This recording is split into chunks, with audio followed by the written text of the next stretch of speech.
México es uno de los países, de los 10 países más poblados en el mundo. La población total se calcula 8.700 millones. Los primeros países son China, India, Estados Unidos, Indonesia. La distribución sigue siendo la de una pirámide con los siguientes grupos etarios. El 27% son menores de 14 años, 18% entre 15 y 24, 45% entre 25 y 59, y solamente el 10% de la población abarca 60 años o mayores. La expectativa de vida se calcula de 78 años para las mujeres y de 73 años en los hombres. En México existen 4.354 hospitales, de los cuales 1.182 son públicos, 3.172 privados. De acuerdo a los datos de la Organización de la Cooperación para el Desarrollo Económico, se calcula que existen 2.4 médicos por 1.000 habitantes, enfermeros 2.8 y 1.5 camas. De los 37 países que conforman este grupo, México ocupa, junto con Colombia, el último lugar. De acuerdo a los datos de la población afiliada a los servicios de salud, tenemos que 47.8 millones se encuentran en el Seguro Popular, en el IMSS 37 millones, en el ISSSTE 6.8, en el ISSSTE estatal 0.9 millones, Pemex y Defensa Nacional atiende 1 millón de habitantes, el Seguro de Gastos Médicos Privados 1.1 y la Seguridad Indirecta 2.2 millones. Sin ninguna atención se encuentran 25 millones de habitantes. Daré un panorama general de lo que es la historia de los sistemas de salud en México. Poco tiempo después de la conquista de México en 1521, el sistema de salud adopta las mismas políticas imperantes en España. La edificación de los primeros hospitales arranca unos meses después de que Hernán Cortés tomara control de la ciudad. El primer hospital de la Nueva España fue el de Tlaxpana, seguido por el de la Purísima Concepción o de Nuestra Señora, conocido también con el nombre de Hospital de Jesús de Nazareno en 1524, que aún continúa prestando servicios en el centro de la Ciudad de México. Los hospitales se multiplicaron para llegar a un número de 12 a mediados del siglo XVII. Solamente en la ciudad se tienen estos hospitales que cubrían todas las necesidades médicas de la población. Destacan como los principales hospitales de la Nueva España el Hospital Real de Naturales, el de San Hipólito, el del Divino Salvador, el del Amor de Dios, el Hospital de San Andrés, antecesor inmediato del Hospital General. Durante 3 siglos, el gobierno español vigiló el desempeño de sus médicos a través del prostomedicato. Con la independencia de México, se reestructura el sistema de salud. El primer cambio es la creación del Consejo de Salubridad, fundado en 1814 y reorganizado en 1819, y la desaparición definitiva del protomedicato en 1831 para dar paso a una nueva medicina en México. La Junta de Beneficencia Pública se hizo cargo del manejo de los hospitales. Con las leyes de reforma se abolió la propiedad de la Iglesia, por lo que los hospitales, orfanatos y asilos quedaron a cargo del gobierno federal. En 1879, el Consejo Superior de la Salubridad del Departamento de México toma autonomía y se inician los cambios importantes en la higiene del país, como la redacción e implementación de un código sanitario. El presidente Porfirio Díaz, asesorado por Eduardo Lisiaga y el Consejo Superior de Salubridad, se dan a la tarea de la modernización de los servicios de salud. El primer paso fue la salida de los grandes hospitales del centro de la ciudad. En 1905 se construye el Hospital General y en 1910 el Manicomio General de la Castañeda. La Revolución Mexicana significó una pausa en la atención de la salud y el avance científico. Con la implementación de las garantías sociales y la relación obrero-patronal de la Constitución de 1917, se modifica el artículo 123 de la Constitución, aparecen los seguros de vida, de invalidez, accidentes de trabajo y se establecen las cajas de seguro populares para infundir y inculcar la previsión social. El movimiento social, político y económico del mundo, representado por el paro de más de 30 millones de trabajadores en los Estados Unidos y la revolución comunista en la Unión Soviética, dieron paso a una organización diferente de los servicios de salud. La medicina estatal contemplaba la responsabilidad y la atención médica desde el Estado, integrado por un presupuesto de salud. La seguridad social estaba conformada por un financiamiento del 50% de los servidores y empleadores. Este modelo fue adaptado rápidamente en México y en 1943 se creó la Secretaría de Salubridad y Asistencia y el Instituto Mexicano del Seguro Social. A partir de 1940 se crean los Institutos Nacionales de Salud y los hospitales de especialidades médicas, iniciando con el Hospital Infantil, el Instituto Nacional de Cardiología, el Instituto Nacional de Ciencias Médicas Salvador Subirán, el de Neurología, el Instituto Nacional de Enfermedades Respiratorias, el Instituto Nacional de Rehabilitación, el Instituto Nacional de Pediatría, el de Salud Pública, el de Psiquiatría, el de Medicina Genómica, el de Geriatría, solo por mencionar algunos. Más tarde, la atención en 1960 se daría a los miembros del gobierno a través del ISSSTE y en 1979 se crea el IMSS-Coplamar. En 1982, el presidente Miguel de la Madrid incorpora el derecho a la protección de la salud y en 1984 se expide la Ley General de Salud, donde la Secretaría de Salubridad y Asistencia cambia su nombre a la Secretaría de Salud. Se crea la dirección en 1990 de la Dirección General de Hospitales de Referencia, los cuales son reorganizados en un programa sectorial de salud. El Hospital General de México, el Hospital Manuel G. González, el Juárez, el de la Mujer y el Hospital Homeopático son reestructurados. En el 2006 se reestructura la Secretaría de Salud y se crea la COFREPIS, que es la Comisión Federal para la Protección contra Riesgos Sanitarios, como un órgano desconcentrado dentro de una política pública de salud y regulación sanitaria.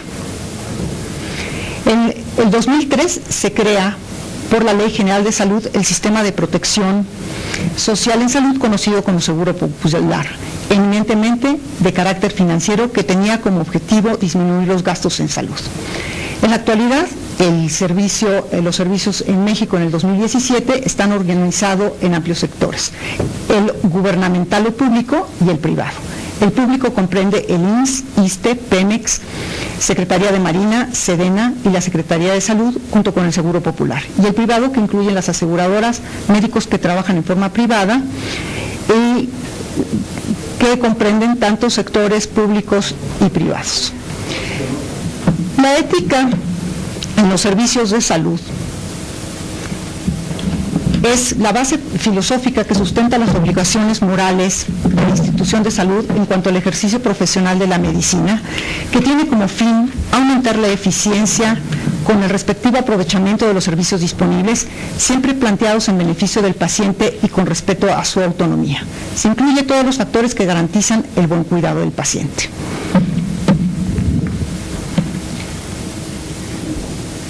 El padecer y la enfermedad limitan y vulneran al sujeto, convirtiéndose estos en una preocupación principal, el interés en el cual giran la familia, la sociedad y la economía, superando en ocasiones las dimensiones médicas, políticas y sociales. La enfermedad incrementa la desigualdad y la inequidad, y es allí a donde surge la obligación del médico para cuidar en todo momento la integridad corporal, mental y cultural del enfermo, buscando mejorar su calidad de vida. Por ello, ha sido prioritario para el gobierno garantizar el derecho a la salud, buscando y distribuyendo los recursos de manera eficiente. En México, el acceso a los servicios de salud está contenido en el artículo 73.15 constitucional, que dice: el derecho a la protección de la salud es la ley que definirá las bases y modalidades para el acceso a los servicios de salud y establecerá la concurrencia de la Federación y las entidades federativas en materia de salubridad general. Tal y como menciona el doctor Octavio Rivero en su último libro de Consideraciones Finales de Historia de la Medicina, existe un cambio en el paradigma del ejercicio médico. Durante siglos, la atención del enfermo se dio en un marco de confianza y contacto personal. el uso de la tecnología en el diagnóstico y el tratamiento propiciaron el aumento del costo del acto de médico y la intervención de terceros. Es innegable el cambio en la organización para la atención a la salud. Aquí me refiero a los servicios de salud institucional y no al ámbito personal. Como consecuencia, las normas que rigen una buena conducta del médico ahora son impuestas por instituciones de atención a la salud públicas y privadas que modifican la dimensión de la relación médico-paciente y que se limitan al cumplimiento de los códigos como sinónimo de una buena práctica clínica. El Código de Conducta del Servidor Público de la Secretaría de Salud en su página web propone una guía de referencia del comportamiento esperado y aceptado para el personal. Los principales valores como trabajador son el respeto, la responsabilidad, la colaboración, el compromiso, la vocación de servicio, el orgullo y la integridad. Se destaca el trabajo en equipo como docente e investigación, la actualización permanente y el aprender y dominar nuevos conocimientos, el compromiso con la docencia y la investigación de acuerdo a las exigencias y prioridades de su jornada laboral. Dentro de esta ética también se contempla el comportamiento del personal en relación a los pacientes y familiares, partiendo de la idea que es el enfermo un agente vulnerado por el padecer. Los familiares y los responsables legales, entre comillas, no siempre tienen la presencia de ánimo para comportarse con amabilidad, por lo que el médico y sus colaboradores tienen la obligación de dar un trato cordial y amable y brindar consejo y propagar hábitos saludables. Los códigos de ética siempre presuponen la existencia de un equilibrio entre las autoridades de la institución, el personal de salud y los usuarios. Se propone respetar al individuo dándole un trato igualitario de excelencia, es decir, con dignidad, promoviendo en todo momento la autodeterminación y la libertad para la toma de decisiones. El comportamiento del médico se puede resumir en respecto a la ley, los derechos a los pacientes y la dignidad humana, proporcionar servicios médicos de calidad con responsabilidad, beneficencia y compasión, mantener la confidencialidad y participar en actividades que mejoren su práctica a través de la actualización continua, que deviene en una obligación. El trabajador en salud, por lo tanto, debe de ser portador de valores, esperando un comportamiento intachable hacia la institución, los compañeros de trabajo y pacientes. El doctor Pérez Tamayo hace referencia en su trabajo de Ética Médica, Salud y Protección Social sobre el Código de Ética de la Asociación Americana de la Asociación Americana como representativo de los códigos contemporáneos. Para dar una idea de la importancia del tema y lo mucho que se ha descrito acerca de él, se realizó una búsqueda sistemática en las redes médicas. De acuerdo al título, resumen, palabras clave y otras revisiones. Se encontraron que con la palabra servicios de salud y ética existen un total de 1.090.489 artículos. A esta revisión se le agregaron los parámetros de calidad de vida, solamente se encontraron 4 artículos, directivas avanzadas, un artículo, conflicto de interés, un artículo. En la red de PubMed se encontraron 6.598 trabajos con esas palabras clave. De lo anterior surge una gran preocupación sobre la ética en los servicios de salud. Describir como que existe una gran brecha entre lo que es la teoría y la práctica. En ninguno de los códigos consultados se habla del cuidado hacia el profesional de la salud, ya que no se pueden ser considerados ni los derechos ni las obligaciones que tienen los servicios de salud con los pacientes sin cuidar la relación que existe entre ambos a través de los prestadores de servicios. Es evidente que existe una escisión de los ideales de los códigos éticos y la realidad que se vive a diario. Los servicios de salud en las instituciones se encuentran saturados. El IMSS registra diariamente un promedio de alrededor de 490.000 consultas, 327 son de medicina familiar, 57.000 de urgencias y 79.000 de especialidades. El ISSSTE, 50.500 consultas diarias, y los consultorios de farmacia registran diariamente 9.78 millones de consultas. Comenzaré por cuestionar cuáles serían los deberes y las obligaciones que tendrían los médicos de un servicio de salud saturado. ¿Será posible que el médico cumpla con el deber de escuchar con paciencia, atención, compasión al paciente y a sus familiares, explicarles con claridad, lenguaje sencillo, tantas veces como sea necesario, todo lo concerniente a su enfermedad y a pronóstico dentro de una consulta que tiene una duración promedio de 10 a 15 minutos, estos son los datos oficiales? ¿Podrá dar atención oportuna cuando existe un rezago de 8.900 cirugías en el IMSS?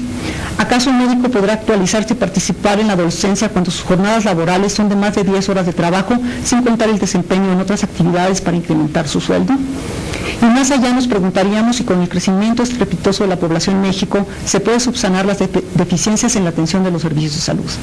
Al hablar de la ética médica, se ha dejado esta a un lado para que sea dominada por una ética de tipo administrativa que nos confronta con una realidad poco deseable. Uno de los graves problemas que ha surgido en los últimos años, que merece ser comentado sobre la atención primaria de salud, es la que se encuentra en manos de particulares. Diariamente en estos sitios se atienden el 8.33% de la población mexicana, a los cuales no se les da seguimiento, no tienen expediente clínico, poco se sabe de sus antecedentes familiares y de sus antecedentes patológicos. El objetivo de la consulta es solo evitar el congestionamiento y la dilación en la consulta de los servicios formales. Y si el panorama no fuese complicado, es a partir de las restricciones a la venta de los medicamentos que se incrementaron significativamente las consultas en estos sitios. En el plan estratégico para mejorar la atención de la población en el IMSS, el doctor Víctor Arriola propuso algunas soluciones a los problemas que atraviesa la institución. El objetivo era aumentar un 40% de la capacidad de los quirófanos, ya que, como se mencionaba, tienen 8.900 cirugías en espera, la contratación temporal o permanente de médicos residentes recién graduados para incrementar la atención, la modificación de los días de descanso de los cirujanos y el pago de horas extras.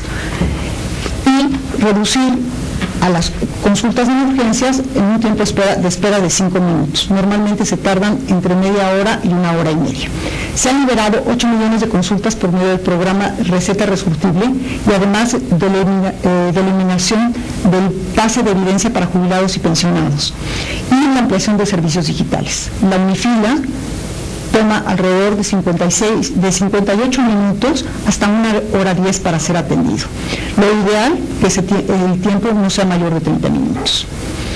También se han eliminado el pase de entrada obligatorio que expedía el IMSS a los menores en las guarderías cuando se enfermaban por parte de la institución.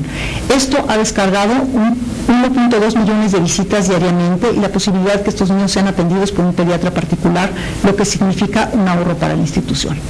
Ahora, es fundamental llamar la atención sobre la necesidad de la responsabilidad ética del Estado para establecer políticas para la atención primaria de la salud.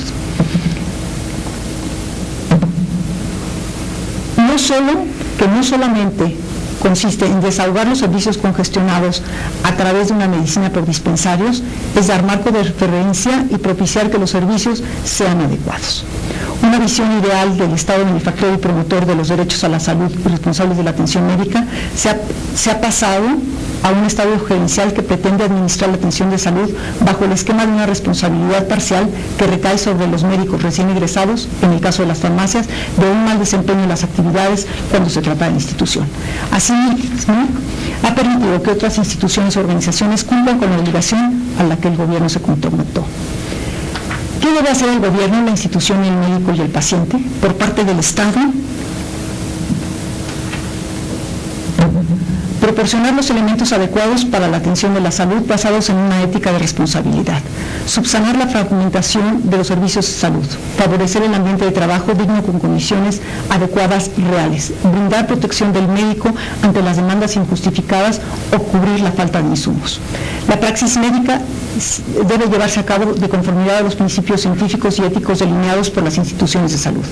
La protección de los médicos y las enfermeras no puede limitarse exclusivamente a la cobertura de los derechos laborales como pensiones para los familiares, pensión por vejez o incapacidad físico-mental proporcionados por el IMSS. Los médicos también tienen derecho a expresar su opinión, a la libertad de culto, al ejercicio libre de su profesión y al respeto de sus garantías individuales por las obligaciones impuestas de su lugar de trabajo. El Pleno de la Cámara de Diputados aprobó la Ley General de Salud, el artículo 10 bis. Por primera vez se ha visto la defensa de los intereses del médico al promover la objeción de conciencia. siempre anteponiendo los intereses del paciente. En la Ley Mexicana de Asociaciones Religiosas y de Culto Público queda prohibido la objeción de conciencia, situación que contradice a esta ley. Por otro lado, protege la salud y es necesario que se cubran los derechos y obligaciones del acto médico. Más allá de los códigos, sería inminente pensar cuál sería la dimensión de un servicio que el punto final corresponde el beneficio del paciente, promover las condiciones de salud que le permiten tener una calidad de vida adecuada. Muchas gracias.